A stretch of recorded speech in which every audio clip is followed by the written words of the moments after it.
Hello! So, kakapanganak ko lang po ngayon and magto 2 weeks na kami ni Baby Kelsey. Maraming nagtatanong sa akin kung bakit sunod-sunod yung anak ko at bakit ang bilis ko daw mabuntis. Mga sis, alam nyo, ang sekreto dyan para mabilis kayong mabuntis. Ito kasi ituturo ko sa inyo ay ah ito po ay sinabuhay ko na sa loob ng 33 years kasi 33 years old na po ako ngayon. At 33 years na din po akong hindi mahilig kumain ng karne.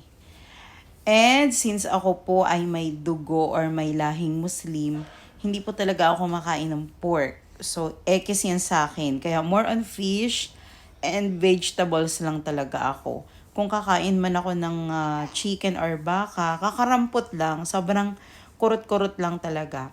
Hindi naman lahat ng tao na mahilig sa karne ay mabilis or mabagal silang mabuntis. So, hindi naman po lahat ng mga mahilig sa karne ay nahihirapang mabuntis. Pero kung napapansin mo sa sarili mo na mabagal kang mabuntis at nahihirapan kang mabuntis, huwag ka nang masyadong kumain ng karne. Kasi yung karne po kapag sobra din or napapasobra din tayo ng kain ay nakakasama din siya sa katawan. Kaya ang tip ko sa inyo ay instead na karne, isda na lang. Kasi ang isda, mayaman yan sa vitamins. At yung gulay, dapat yung madadahon. Huwag yung mga repolyo, carrots, ganyan. Mas maganda yung berdeng dahon, kagaya ng saluyot, alugbati, okra.